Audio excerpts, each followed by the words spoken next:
Bueno, muy buenas noches a todos. Espero que se encuentren muy, pero muy bien. Muchísimas gracias por estar aquí conmigo el día de hoy en el primer live que realizo.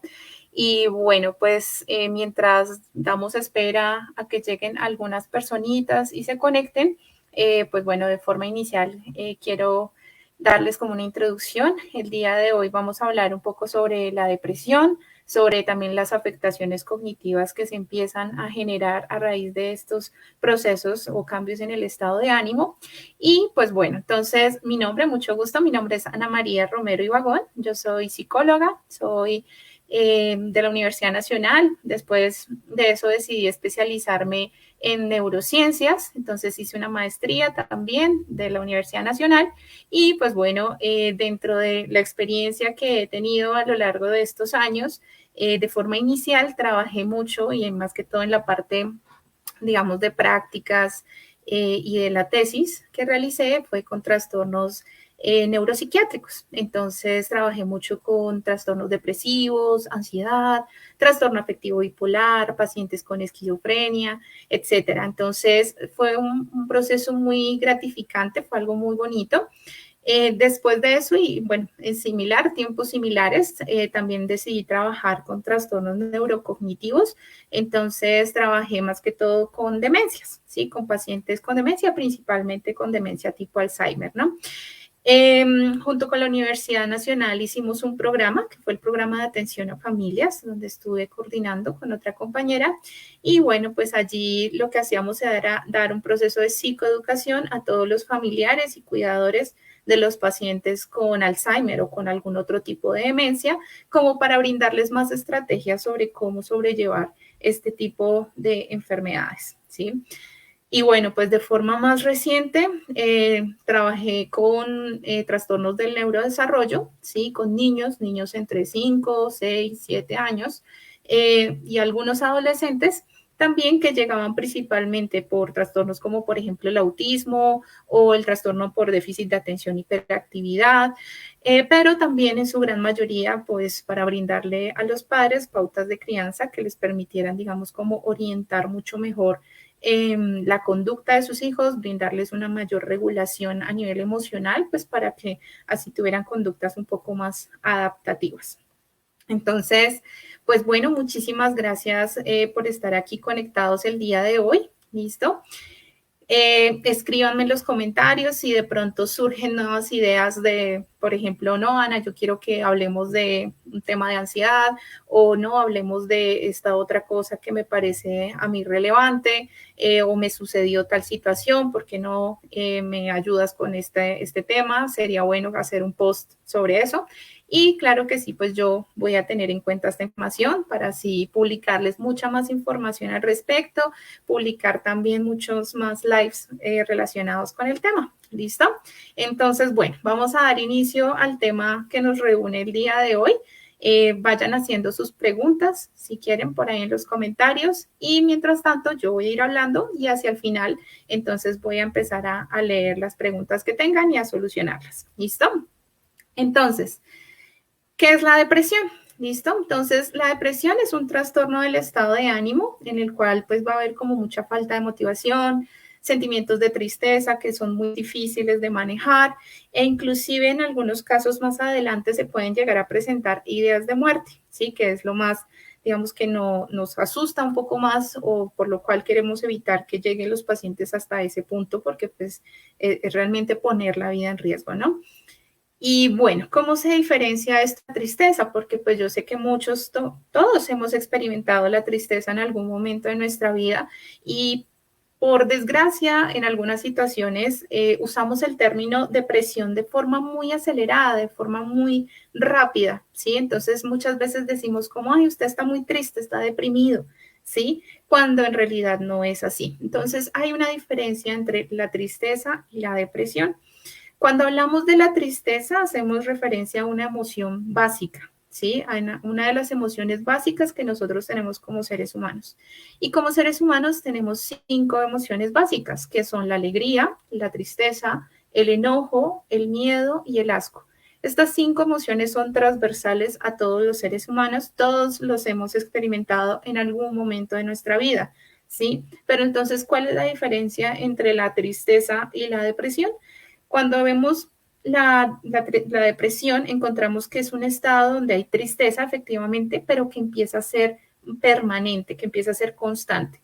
Es decir, ya no solamente estoy triste un día o una semana, sino que empiezo a estar triste o bajo de ánimo por mucho más tiempo. Entonces empieza a ser semanas, empieza a ser incluso meses, ¿sí? E incluso años, ¿sí? Y la otra parte importante de este trastorno es que empieza a afectar la funcionalidad de las personas. ¿Eso qué quiere decir? Que, por ejemplo, ya no rindo tan bien en mi trabajo o tengo problemas con mi familia, con mi pareja o me he aislado a nivel social. Entonces, todo esto hacemos referencia a nosotros desde la psicología y desde la neuropsicología que empieza a afectar la funcionalidad de las personas. Y aquí es donde hablamos de un trastorno depresivo mayor, ¿sí? Un ejemplo de cómo un episodio de tristeza puede llegar incluso a transformarse en un trastorno depresivo es algo que les voy a contar, por ejemplo, que me pasó en algún momento en consulta con un paciente. Obviamente, pues no voy a contar nombres porque pues obviamente todo esto es confidencial, pero sí me parece llamativo poderlo poner acá y ejemplificar cómo pasamos de un sentimiento de tristeza, un evento que nos genera tristeza, a un posible evento de depresión. Entonces, por ejemplo, este era un caso de un adolescente, ¿sí? Él tenía entre 14 y 15 años aproximadamente, se encontraba terminando sus estudios de bachillerato y en medio de todo este tema de la adolescencia, que es un proceso de vida bastante álgido que todos vivimos, algunos más que otros, claramente, a él, algunos compañeros le hicieron referencia, comentarios acerca de su cuerpo, comentarios que para él fueron digamos, difíciles. Me están diciendo que me congelé, sí, pero no estoy segura si sí me congelé o no me congelé.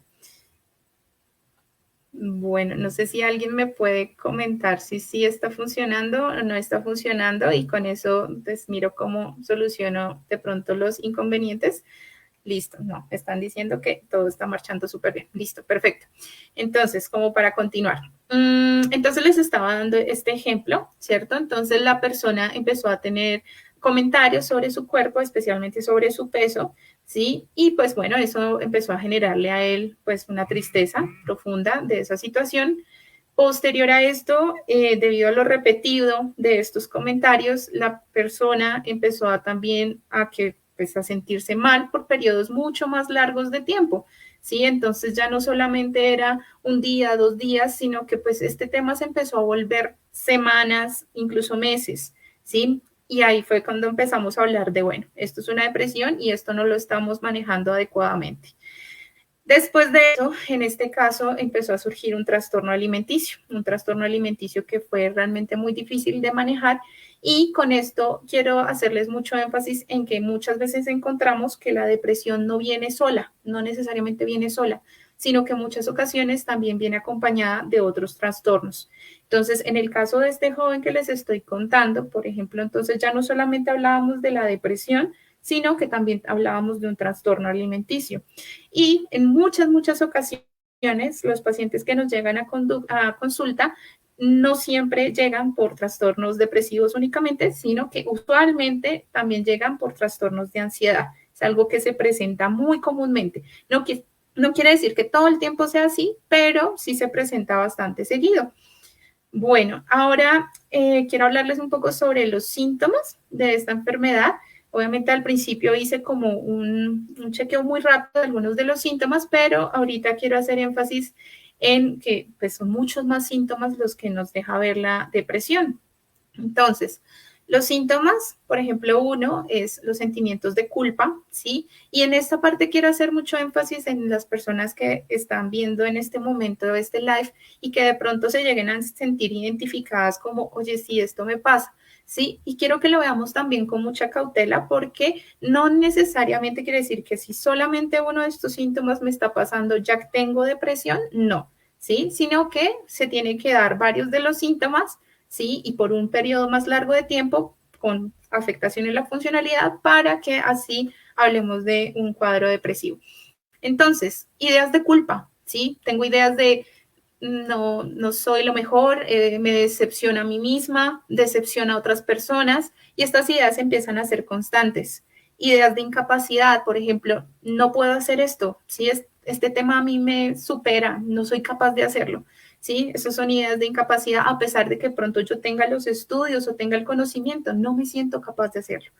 Una baja autoestima, un bajo autoconcepto. Entonces empiezo cada vez a sentirme peor, ¿sí? Entonces, no, yo soy muy mala persona, yo no puedo avanzar en la vida, mire que no sirvo para nada, ¿sí? Y esas ideas empiezan a ser constantes una y otra vez. Y cuando hablamos de que estas ideas empiezan a ser constantes, nosotros dentro de la psicología hablamos de un patrón rumiativo, ¿sí? La rumiación, ¿sí? Y viene mucho, no sé si ustedes han visto, por ejemplo, que las vacas rumean, ¿cierto? Entonces se quedan masticando una y otra vez la comida.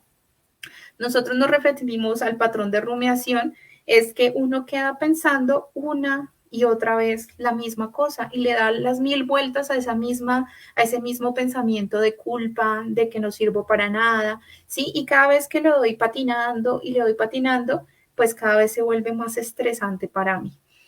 Otro de los síntomas es un aumento en la irritabilidad, ¿sí? Entonces me molesto más fácil por cosas que pues antes eran para mí algo muy pequeño, ¿sí? Entonces, por ejemplo, no sé, mi pareja dejó, normalmente antes dejaba el plato ahí en el cuarto y pues no pasaba nada, ¿sí? Pero ahora cuando yo ya estoy así como medio tensa, medio en el estado más depresivo, veo ese plato y, mejor dicho, estallo y se arma la peor pelea, ¿sí? Entonces, eso va a generar que se empiecen a haber muchos conflictos con otras personas, ¿sí?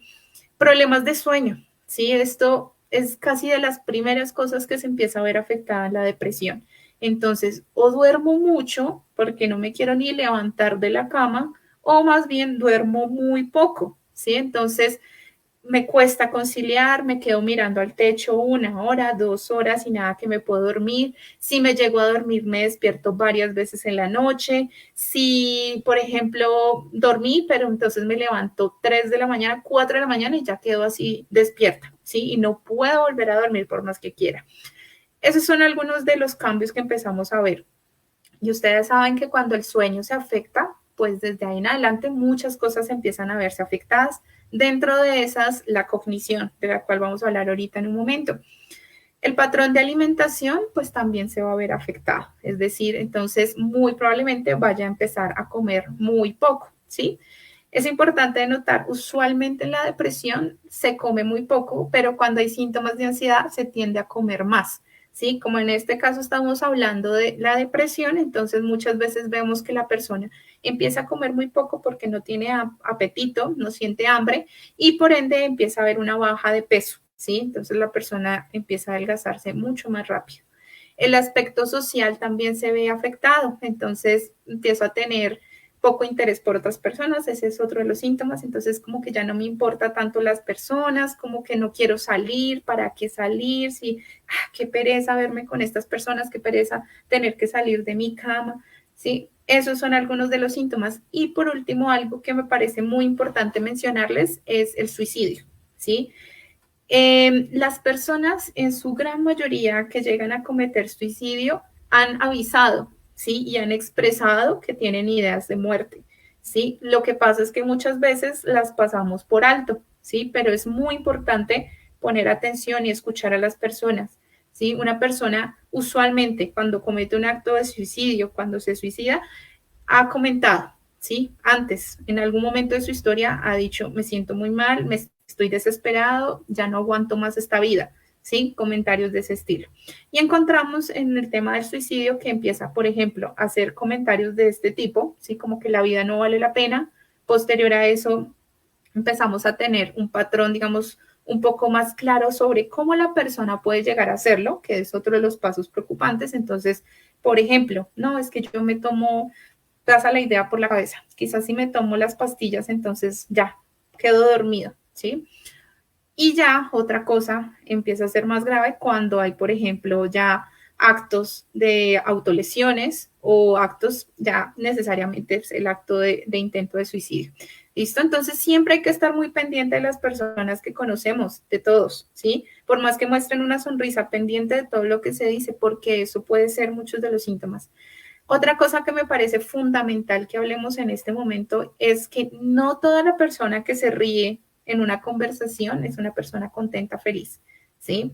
Muchas veces las personas que tienen un trastorno del estado de ánimo en momentos sociales se ven muy bien, ¿sí? Sin embargo, llevan esa vaina de por dentro, ¿sí? Y por eso el tema de la depresión muchas veces se clasifica como la enfermedad de las personas débiles, ¿sí? Y no es así. Sinceramente creo que las personas con depresión incluso son muy, muy fuertes, ¿sí? Y mucho más fuertes que otras personas porque están batallando constantemente con sus pensamientos y con el deseo de salir adelante. Bueno, algunos datos importantes sobre la depresión que me parece vital empezar a hablar en este momento, y es que según la Organización Mundial de la Salud, aproximadamente actualmente hay 350 millones de personas que están diagnosticadas con depresión, ¿sí? Es un montón de personas, ¿sí? Es un montón de personas. Y esto sin contar en todos los países donde hay un subdiagnóstico, es decir, donde las personas no pueden acceder a servicios de salud y a pesar de que tienen toda la serie de síntomas depresivos, pues nunca les llegan a dar un diagnóstico y menos un tratamiento, que sinceramente es el caso que, por ejemplo, ocurre en nuestro país, ¿sí? Donde pues hay debido a un bajo acceso a todos los sistemas de salud, pues hay muchas personas que, aunque están deprimidas, no están siendo diagnosticadas y menos tratadas. La depresión puede ocurrir a cualquier edad, ¿sí? Y cuando digo a cualquier edad me refiero a niños también, a jóvenes, a adultos y adultos mayores, ¿sí? Se tiende a asumir, por ejemplo, que un niño no puede llegar a tener depresión porque un niño es feliz todo el tiempo y realmente no es así, ¿sí? Vemos casos de niños con depresión, especialmente cuando están en contextos de violencia, ¿sí? Donde están en contextos de abuso. Ahí vemos casos de niños con depresión y realmente es muy triste ver estos casos, ¿sí? Porque uno dice como una persona tan pequeña y tan joven que apenas se está desarrollando, ¿sí? Pues llega a tener toda esta serie de ideas, inclusive ideas de muerte. Inclusive, muchos de los datos hacen referencia a que los adultos mayores, pues es un mayor número de personas que tienen depresión, ¿sí? A pesar de lo que uno pensaría, ¿sí? El adulto mayor enfrenta una situación bien importante y es, por un lado, muchas veces el retiro de su trabajo, que hace que cambie completamente su dinámica, el estar más tiempo en casa, el limitar sus actividades, el percibir que su aspecto físico y su, digamos, su ritmo a nivel físico va en deterioro en algún grado, ¿sí?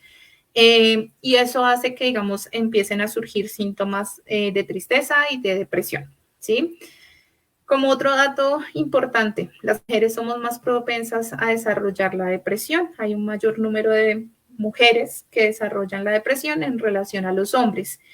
Y esto no se trata de género únicamente, hay algunos estudios que tratan y que han explicado que puede relacionarse con cambios hormonales que tenemos las mujeres en nuestro ciclo, ¿sí? Sin embargo, pues también puede tener mucho que ver con el contexto cultural en el que estamos, ¿sí? Donde la mujer tiene la mayor carga, digamos, familiar, donde tiene que estar todo el tiempo y actualmente la mujer no solamente entonces está en el hogar, sino que también tiene que ser una profesional y desempeñarse a nivel laboral, lo que implica una mayor carga, mayor estrés y muy probablemente el surgir síntomas depresivos en algún momento. En Colombia, el 4.7% de la población está diagnosticada con depresión, ¿sí? Es un alto número. Y es importante mencionar lo que les decía ahorita, pues debido a que un acceso a una cita con psiquiatría o a psicología por una EPS es absurdamente difícil, muchos pacientes no son ni siquiera diagnosticados, ¿sí? Son pacientes que pasan de largo. Y si no son diagnosticados ahora, imagínense, mucho menos tratados, ¿sí? El número de personas que llega a acceder a psicoterapia o a psiquiatría para un tratamiento farmacológico realmente es escaso, es muy escaso, ¿sí? Lo que hace realmente, por otro lado, que los índices de suicidio en nuestro país empiecen a aumentar, ¿sí? Aunque pareciera algo raro, ¿sí? Que los índices de depresión, por ejemplo, no son tan altos, pero los de suicidio sí empiezan a ser muy altos. Y eso nos indica o nos deja ver, por ejemplo, que el sistema de salud en nuestro país no es muy bueno y no es realmente para nada bueno, ¿sí? En Colombia es la segunda causa de discapacidad, ¿sí? Y pareciera algo increíble, pero es así. La depresión causa una discapacidad, así como una persona con un tema coronario, ¿sí? En su corazón o un tema de hipoglicemia, en algún momento llega a tener una discapacidad paralaboral, etcétera. La depresión también puede generar una discapacidad, ¿sí? Y es importante entonces también por eso tratarla a tiempo. Muchas veces vemos que los pacientes dejan, ¿sí? Y no solamente por el sistema de salud, sino que dejan avanzar esto de forma muy rápida, ¿sí? Como que no le prestan mucha atención. Y entonces en un principio es como, no, pues yo estoy triste, sí, yo me sentía triste. Y ya, me han llegado muchos casos así, como que, no, es que yo me sentía triste, sí, pero después de eso empecé a dormir mal y yo no consulté porque pues eso que, sí, o no, pues mi familia me dijo que pues que no era tan importante, ¿sí? O mis amigos también me dijeron que no era tan importante, ¿sí? Y cada vez fui de peor en peor, ¿sí? Hasta que llega el punto en que ya es necesario sí o sí la consulta. Entonces, esto es un llamado a que consulten antes, ¿sí? Quizás para ustedes no sea algo tan grave o algo tan importante, pero créanme que el hecho de que ustedes consulten y que les den la tranquilidad de que pues, quizás eso que están pasando no necesariamente es un cuadro depresivo, puede ayudarles a gestionar mejor cómo se están sintiendo.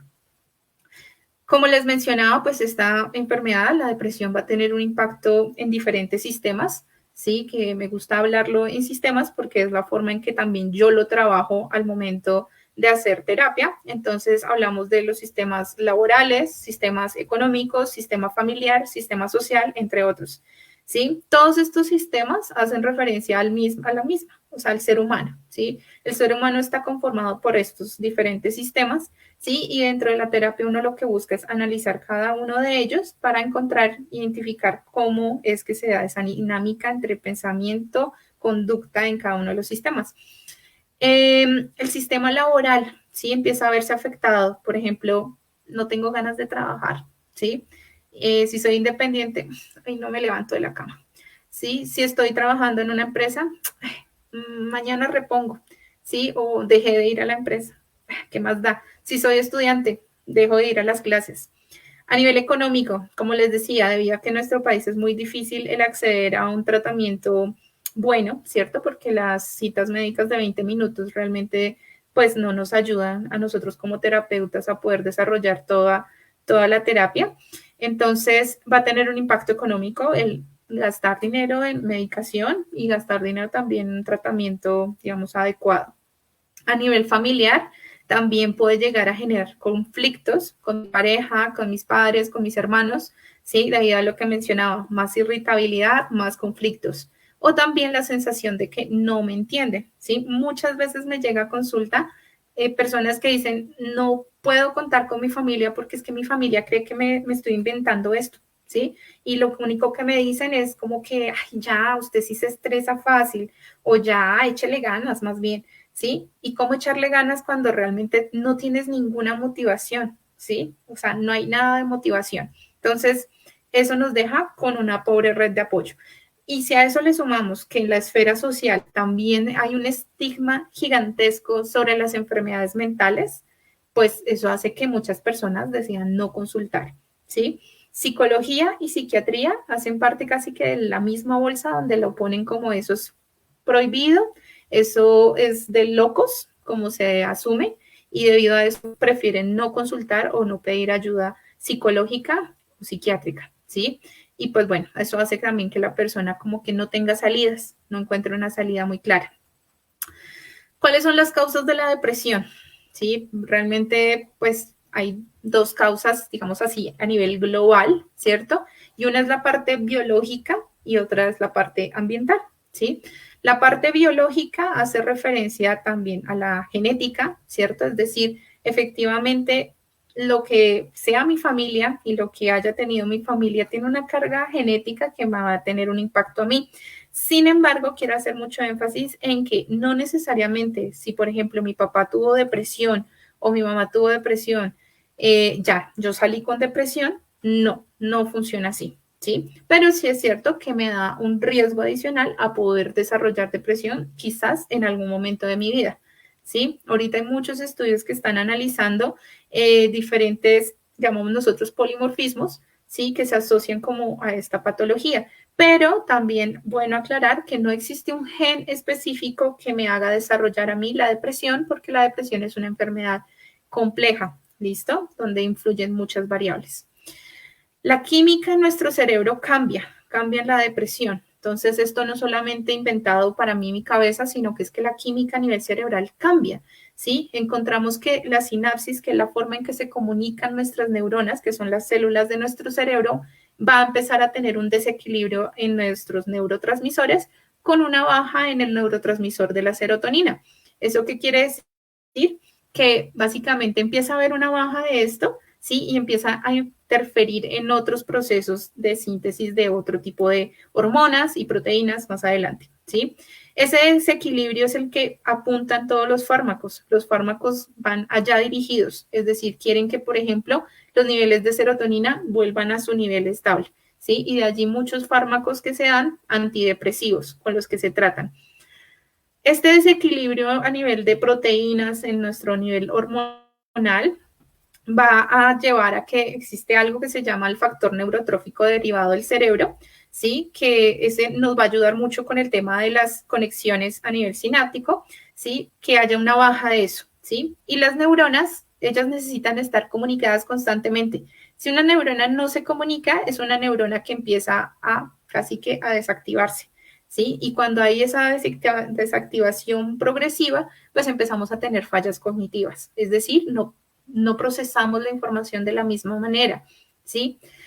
Ahora, también está la parte ambiental, ¿sí? Entonces, la parte ambiental es de forma inicial algo muy importante, nuestra crianza, ¿sí? La crianza a nivel inicial en nuestra vida.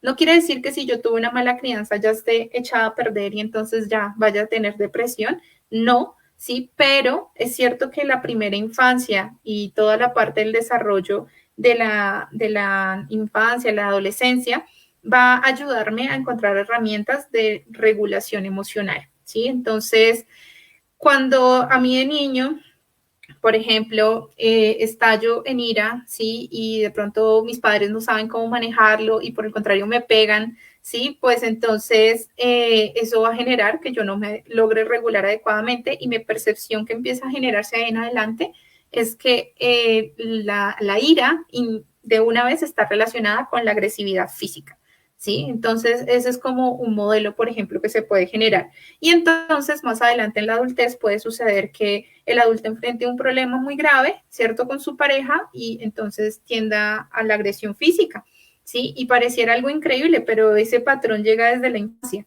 ¿sí? Y esa baja regulación emocional puede llevar a este tipo de problemas que les estoy ejemplificando en este momento, pero también puede llevar a procesos depresivos, como por ejemplo la dificultad para expresarme mis emociones, ¿sí? Vemos muchas personas que no pueden, ¿sí? Se les dificulta un montón poder hablar de sus emociones y el no poder hablarlas implica no regularlas adecuadamente y puede llevar a cuadros depresivos.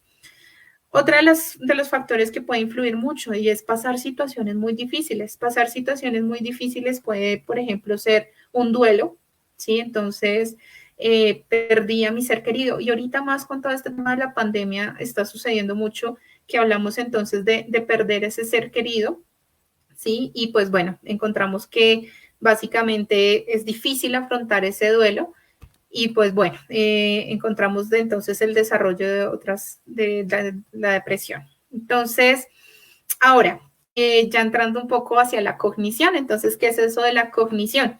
Entonces, la cognición son una serie de procesos mentales, ¿sí? Que van a estar implicados en diferentes aspectos, en una gran cantidad de nuestros aspectos. Va a estar implicado la memoria, por ejemplo, es uno de los procesos cognitivos, la atención, el lenguaje, planeación, solución de problemas, inhibición, etcétera, ¿sí? Encontramos muchas enfermedades que apuntan a diferentes procesos cognitivos, como por ejemplo el Alzheimer, ¿sí? Que se asocia regularmente a problemas en la memoria, O la atención, que en los niños usualmente se relaciona con el déficit de atención e hiperactividad, ¿sí? O problemas de lenguaje, problemas en los niños para pronunciar, para aprender a leer, para escribir, ¿sí?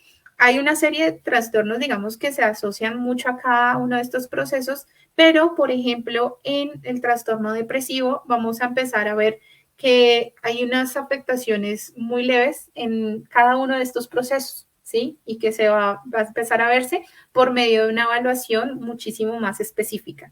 Entonces, aquí es donde vienen las pruebas neuropsicológicas. Las pruebas neuropsicológicas o la valoración desde psicología o neuropsicología nos va a ayudar a ver cómo están esos procesos cognitivos, ¿sí? Una vez sabemos que hay un proceso depresivo, ¿cierto? O de ansiedad, encontramos entonces también esa afectación muy probablemente en esos procesos cognitivos como en memoria, atención, etcétera. Y entonces, básicamente, ¿cómo puedo prestar yo atención si estoy constantemente pensando en otras cosas? O sea, es decir, esto empieza a ser básico, ¿sí? Si yo estoy constantemente pensando en mis problemas, en lo triste que estoy, en cómo no puedo manejar bien mi situación, mi vida, ¿sí? Pues básicamente no puedo prestar atención al resto, ¿sí? El primer proceso prácticamente que se ve alterado en los momentos de depresión es la atención, ¿sí? El foco de atención es muy difícil de mantenerlo. Entonces encontramos que, por ejemplo, no sé, estoy en clase, pero estoy pensando tanto en mi problema, en cómo me siento de mal, que no estoy poniendo cuidado a lo que el profesor me está diciendo en ese momento. Y debido a eso, entonces me tiré el parcial y me empezó a ir mal y perdí la materia, por decir algo. ¿Sí? Cuando yo no presto atención, ¿sí? Como yo no presto atención, pues no viene una consolidación de la información. Entonces, cuando no nos falla la atención, inmediatamente también nos empieza a fallar la memoria. ¿Sí? Entonces la memoria a largo plazo empieza a verse interferida, ese almacenamiento de la información a largo plazo empieza a fallar, ¿sí? Y entonces para mí es más difícil, por ejemplo, acordarme de eventos que viví hace relativamente poco, ¿sí? O situaciones que pues que ya tenía que, digamos, tuve en una clase y que debería haberme aprendido, ¿sí? Aún así, no solamente estos dos procesos se afectan, sino que encontramos más procesos que se ven afectados en la depresión y más que todo cuando vemos casos de depresión de larga data. Entonces, por ejemplo, se afectan los procesos ejecutivos que nosotros llamamos, por ejemplo, no solamente la atención, sino la memoria de trabajo. La memoria de trabajo hace referencia a la capacidad que todos tenemos de mantener información por muy breves periodos de tiempo para ejecutar algo en un momento y después esa información se borra y es normal. Entonces, un ejemplo de una falla, por ejemplo, en la memoria de trabajo es cuando a uno le pasa muy a menudo que uno va a la cocina y se le olvida qué era lo que iba a traer, ¿sí? Ahí la memoria de trabajo falló, ¿sí? Pero es normal, a todos nos pasa en algún momento, ¿sí? A todos nos sucede. Pero el problema es cuando esto empieza a volverse cada vez más repetitivo, que usualmente pasa en los casos de la depresión, de personas con depresión. Entonces empiezan a haber dificultades, por ejemplo, como para recordar cosas importantes. Entonces tenía que hacer algo de mi jefe, me pidió que anotara tal correo, yo no lo anoté, pensé que me lo iba a grabar en mi cabeza, pero esa información ya se perdió, ¿sí? Y entonces ahí empiezo a tener problemas también en mi trabajo, ¿sí? Ahora, la planeación, también voy a empezar a tener fallas en mi planeación. Entonces, por ejemplo, si yo necesito hacer un trabajo, ¿cierto? Entonces necesito, por ejemplo, mi jefe me dice, como no, es que mira, tienes que ir a hacer tal cosa y luego armar tal plano, ¿cierto? Para ejecutarlo y enviarlo a tales personas y luego hacer una presentación al respecto.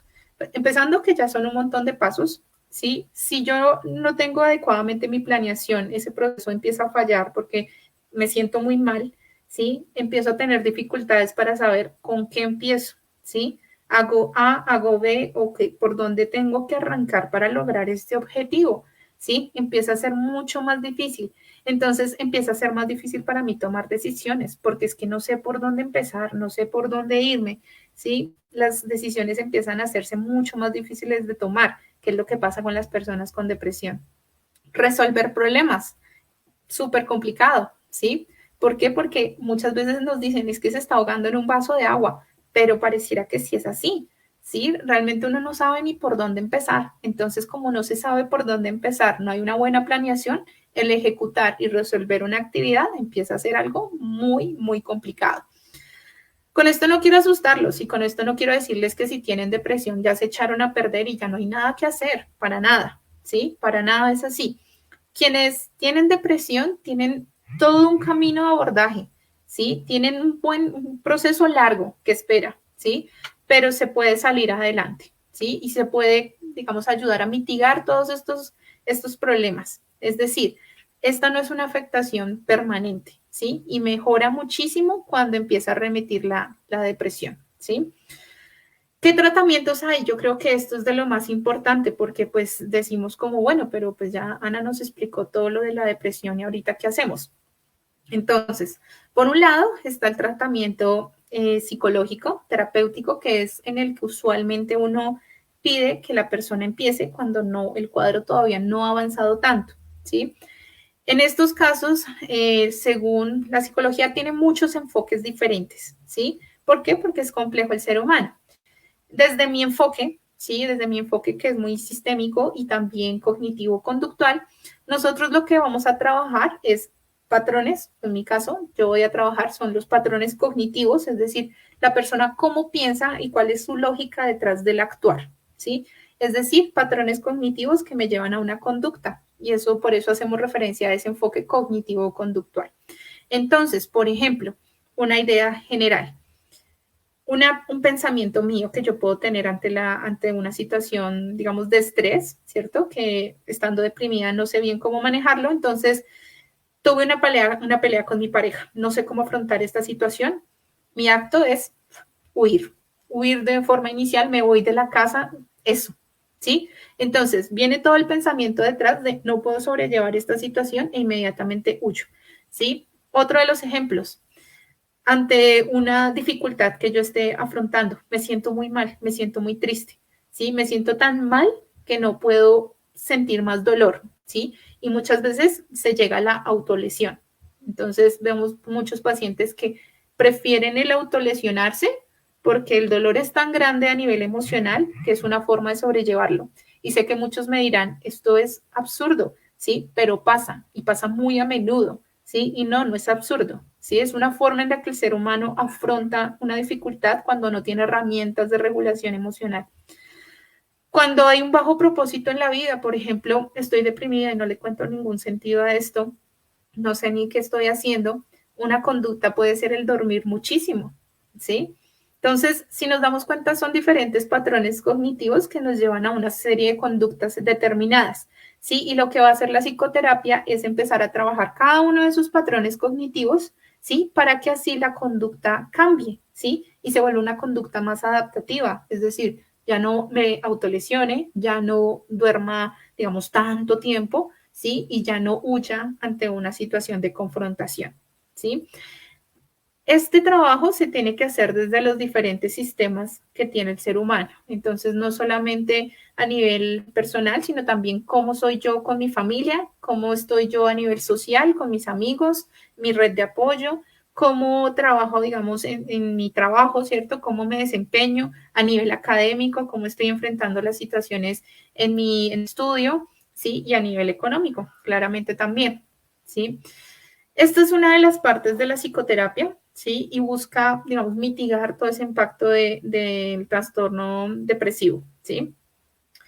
Es un proceso que toma tiempo, ¿sí? Un trastorno depresivo no se puede curar en una semana o en un mes. Muchas veces el proceso de psicoterapia toma 4 meses, más o menos, en que uno empiece a ver cambios. Y la psicoterapia no se hace una vez al mes, como lo proponen las EPS actualmente.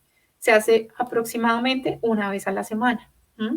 ¿Por qué? Porque es importante dar un seguimiento continuo, ¿sí? Un apoyo constante a cómo va el proceso de la persona, ¿sí? De tal forma que uno pueda reorientarla, pueda seguir ese camino. ¿Listo? Ese es un enfoque desde la psicología, desde la psicoterapia. Ahora también está el enfoque desde la psiquiatría, ¿sí? Desde los fármacos, ¿sí? El psiquiatra va a tener un papel muy, muy bueno y muy grande, ¿sí? Dejemos de pensar esa idea de que psicología odia la psiquiatría y viceversa, para nada es así. Siento que muchos de mis pacientes han complementado muy bien su tratamiento cuando también van a psiquiatría. ¿Sí? ¿Por qué? Porque recordemos que, como hace un rato lo dije, también es un desequilibrio a nivel de neurotransmisores, es decir, es un desequilibrio biológico que nosotros estamos teniendo. Y pues frente a eso un medicamento también nos puede ayudar, ¿sí? Es algo que también nos va a ayudar. Me están diciendo que me congelé otra vez. No sé si Paola me pueda de pronto confirmar.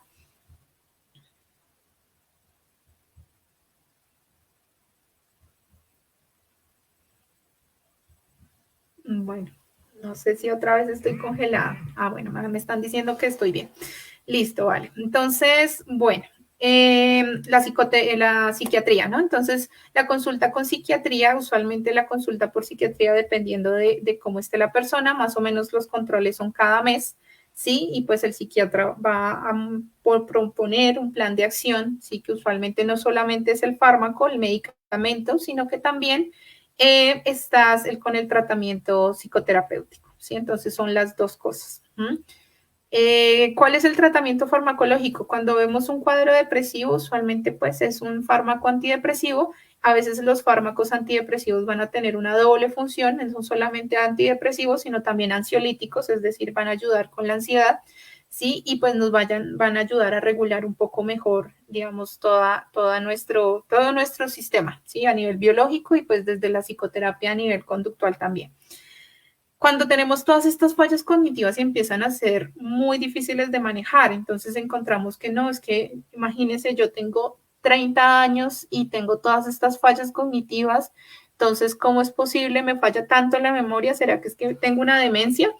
Y no, ¿sí? Obviamente no, las personas tan jóvenes no desarrollan una demencia, pero sí pueden mejorar y pueden mejorar también por procesos de estimulación cognitiva, que es algo que se brinda desde el área de neuropsicología, es el tratamiento que se brinda desde el área de neuropsicología. La estimulación cognitiva va a ser una serie de actividades, sí, que se proponen con un fin, digamos, específico, que es estimular, por ejemplo, la atención, estimular la memoria, por una serie de trabajos que muchas veces parecen muy sencillos, pero que nos retan, digamos, a nivel cognitivo. Actividades como jugar ajedrez, actividades como leer, como jugar sudoku, ¿sí? Inclusive hay aplicaciones que ayudan mucho en el celular. Hay una que se llama Brain Lab, hay otra que se llama Lumosity, que son muy buenas y que nos ayudan como a trabajar esos procesos cognitivos de forma muy sencilla. Aprender un nuevo idioma, un reto gigantesco, pero que nos ayuda muchísimo a nivel cognitivo. Todas estas tareas nos pueden ayudar de a pocos. Y no con esto quiero decirles que si ya tienen un problema de memoria, entonces tienen que meterse 2 horas a leer diarias. No, ¿sí? Porque yo sé que eso va a ser difícil de lograr, más si uno no tiene la costumbre de leer, ¿sí? Pero con que hagamos un breve periodo de tiempo, una pausa activa en la cual podamos leer sobre un tema, créanme que nos va a ayudar bastante. Hay que mantenernos activos. El cuerpo es muy cómodo, por decirlo así. El cuerpo ve que si algo no se utiliza, pues simplemente lo deja, ¿sí? Si algo no se utiliza, pues finalmente, pues ¿para qué? Si el cuerpo ahorra toda la energía posible. Y si nosotros no utilizamos muchos de los procesos cognitivos, nuestro cerebro al 100%, créanme que pues el cerebro se vuelve mucho más perezoso. Entonces, pues ¿para qué?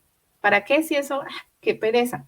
Sí, es como las personas que nunca han adquirido el hábito de leer y que después quieren hacerlo, le va a costar harto. ¿Que se puede? Sí se puede, ¿sí? Pero va a costar más esfuerzo, ¿sí? ¿Por qué? Porque pues ya el cerebro está como acostumbrado a que eso, qué pereza, eso no, ¿para qué? ¿Sí? Entonces, bueno, estas son una serie de actividades que les propongo, las que hablamos el día de hoy.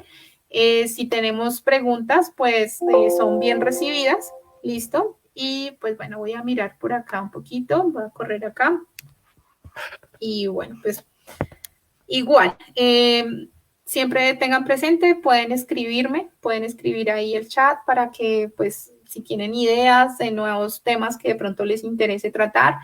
Recuerden que podemos hablar también sobre el Alzheimer, podemos hablar del trastorno por déficit de atención y hiperactividad, del autismo. Hay muchísimas enfermedades las cuales podemos abordar en diferentes momentos que yo sé que pueden ser muy útiles para dar herramientas para así saber cómo afrontar, digamos, diferentes enfermedades, diferentes situaciones, ni siquiera nosotros no tanto, sino puede ser inclusive también puede llegar a ser a un familiar, a un amigo, ¿sí? Que queremos ayudarlo y pues muchas veces no sabemos cómo hacerlo, ¿sí?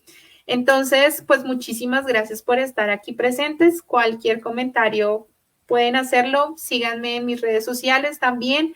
También pueden escribirme ahí en Facebook, encuentran mi número de teléfono, también me pueden escribir. Muchas gracias a las personas que se unieron a ver este live en este momento. Recuerden que pues va a quedar igual grabado, se va a subir a redes para que lo puedan ver más adelante. Y Paola me está diciendo que hay algunas preguntas, entonces el tema es que no puedo verlas. No sé si Paola me pueda ayudar aquí a poderlas ver mejor. Espérame.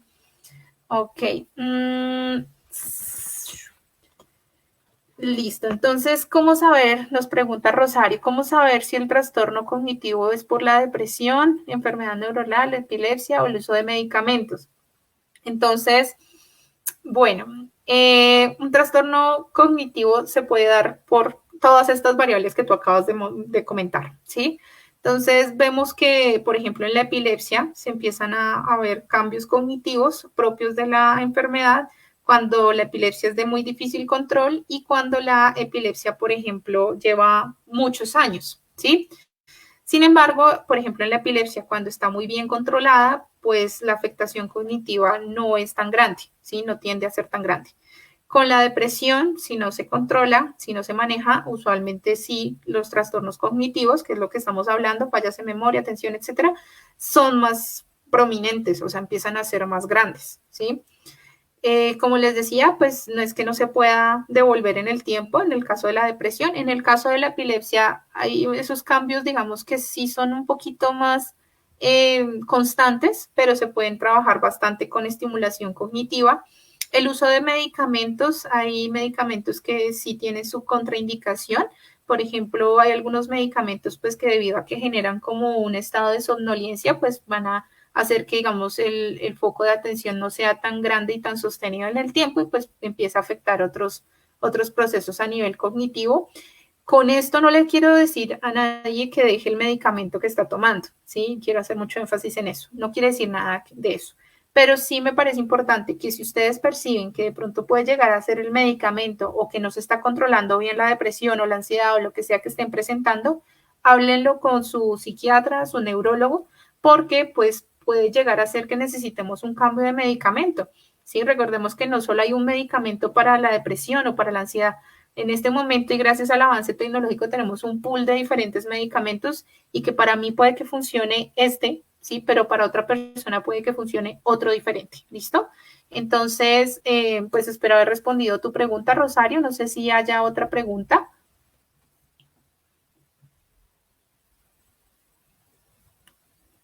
Listo. Uy, esta pregunta está interesante.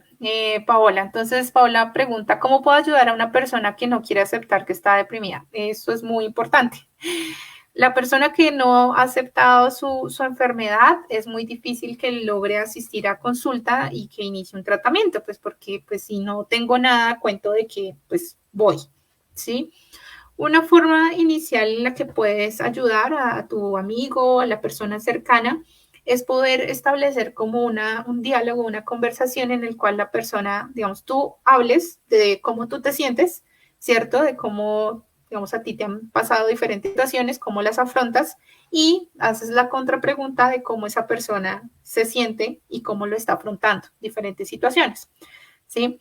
Al hacer, digamos, esa pregunta, uno trata de que la persona haga como un insight, ¿sí? Es decir, como que caiga en cuenta de pronto de algunas cosas, de cómo está sobrellevando las cosas y que quizás no sea la mejor manera.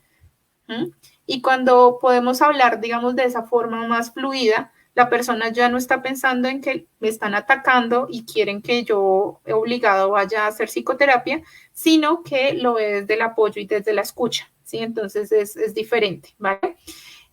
Podemos ayudarle también normalizando el tema. Podemos ayudarle diciéndole como, por ejemplo, pues que tú has ido a terapia, ¿sí? Y que tiene de mal. ¿Mm? Porque al ayudarle y diciéndole eso, pues es más probable que la persona escuche más y pues le parezca más normal el poder ir a terapia en cualquier momento. No necesariamente lo vea como algo terrible, ¿sí? Algo negativo, ¿sí? Es importante que hablemos bastante con esta persona, ¿sí? Que lo escuchemos mucho, ¿sí? Que miremos qué quiere, ¿sí? ¿Cuáles son sus planes a futuro?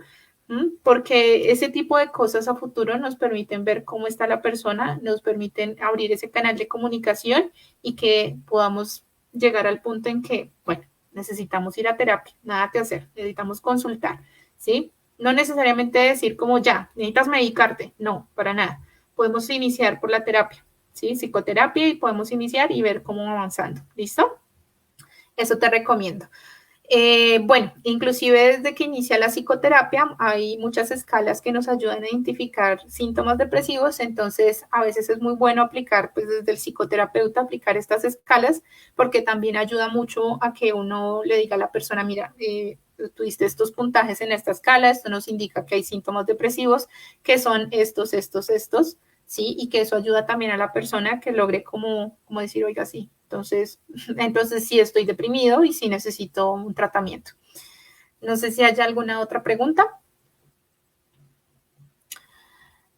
Muchas cosas, nos dice Wendy. Entonces, empecé tratamiento con fármacos, he encontrado un gran avance, pero tengo momentos de ira y me gustaría saber qué hacer ante esos momentos de estrés. Bueno, entonces, por una parte, genial que sientas comodidad y que estés bien con tu tratamiento farmacológico, porque creo que eso es un gran avance y es muy importante para que uno continúe en su proceso terapéutico. Los momentos de ira muchas veces nos indican una baja regulación emocional. Dependiendo de qué tan grave sea, Wendy, pues obviamente pues ya tú entrarías a evaluar y pues es importante iniciar un proceso terapéutico claramente que nos ayude a mirar esa regulación emocional como con mucho más, de mucho más profundidad, ¿cierto? Porque es que se están dando esas situaciones de ira, de estrés desmedido, ¿sí? Pero es importante también de forma, digamos, como primaria que te doy así como consejo adicional, es que cuando tú empiezas a sentirte molesta, ¿sí?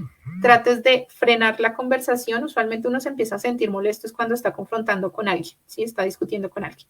Entonces, trates de frenar la conversación antes de que, pues, esto empiece a subirse de nivel, ¿sí? Entonces, frenas ahí la conversación, tratas de irte, tómate un vasito con agua, tómate un respiro, ¿sí? Toma aire, si quieres, tómate un momento y le dices a esa persona, cuando ahorita vuelva, hablamos, ¿sí? Pero déjame un momento a solas y déjame un momento quieta, ¿sí? ¿Por qué? Porque eso ayuda a que cuando tú respires, a que no, o sea, no sigamos así la pelea avanzando hasta que llegue el momento que uno estalla, ¿sí? Que dice cosas que después uno dice, uy, ya que dije, ¿sí? Eso ayuda a que uno, digamos, toda la emocionalidad baje, se calme y uno piense con más claridad lo que realmente quiere decir, ¿sí? Y que no se llegue al punto del estallar de la ira, porque pues yo sé que eso termina siendo contraproducente. Igual pues depende mucho de cada caso, Wendy, pues si cualquier cosa me puedes escribir por interno y pues vamos hablando, ¿listo? ¿Alguna otra pregunta?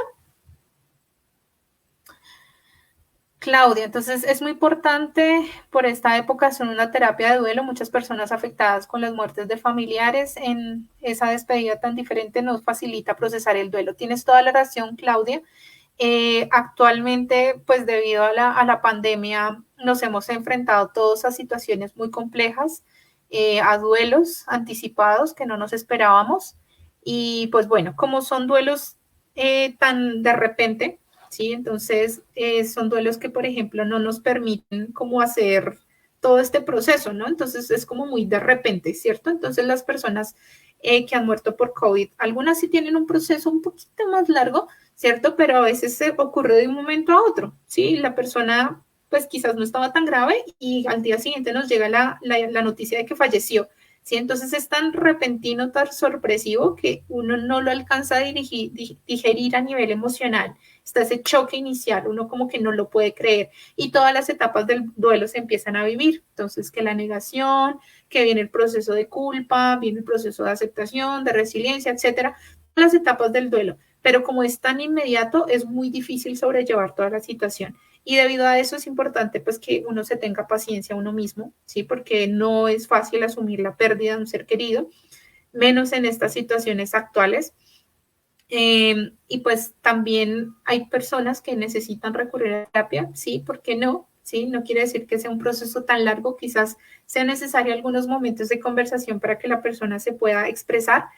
Algo que he visto que ayuda en terapia que he tenido es el escribir una carta. ¿Sí? Cuando son duelos así tan inesperados, el poder escribir una carta en la cual tú des como una despedida a esa persona te puede ayudar a sentirte mejor porque puedes expresar, digamos, todas esas cosas que quizás no pudiste decir en ese momento, ¿sí? Porque todo fue tan sorpresivo que no nos dio espera, no nos dio, digamos, como tiempo, ¿vale? Entonces, puede ser que escribir una carta diciéndole todas las gracias, todo lo que lo quiere, lo ama, todo lo que va a hacer más adelante y pues créanme que desde el agradecimiento pues también nos permite procesar mejor el duelo.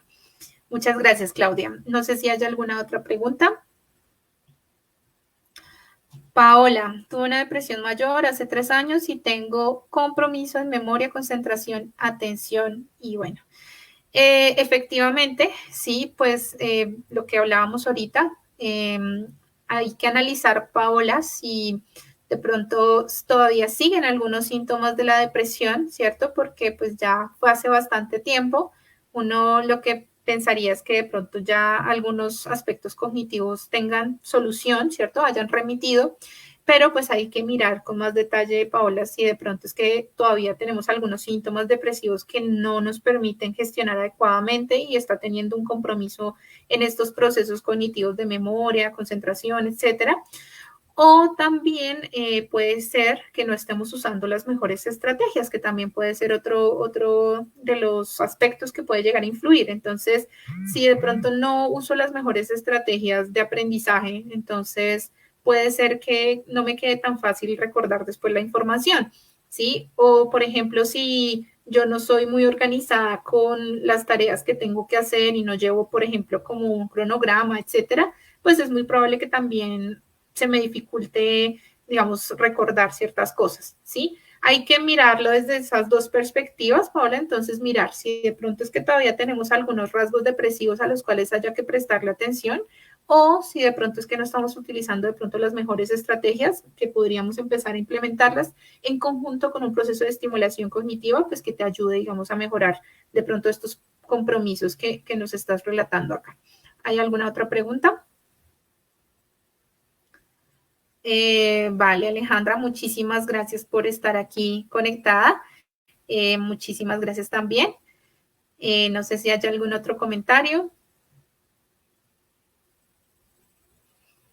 Bueno, creo que estaría ya y casi que acabamos como un relojito. Entonces, muchísimas gracias por participar. Pues de nuevo, todos los comentarios son bien recibidos. Esta información va a quedar aquí almacenada para que después la puedan ver también con mucha más calma. Temas que sean de su interés, me los pueden escribir, ya sea por interno, ya sea por los comentarios. Muchas gracias por todos sus comentarios y espero que nos podamos ver muy, muy pronto. ¿Listo? Un abrazo y que estén muy bien. Chao.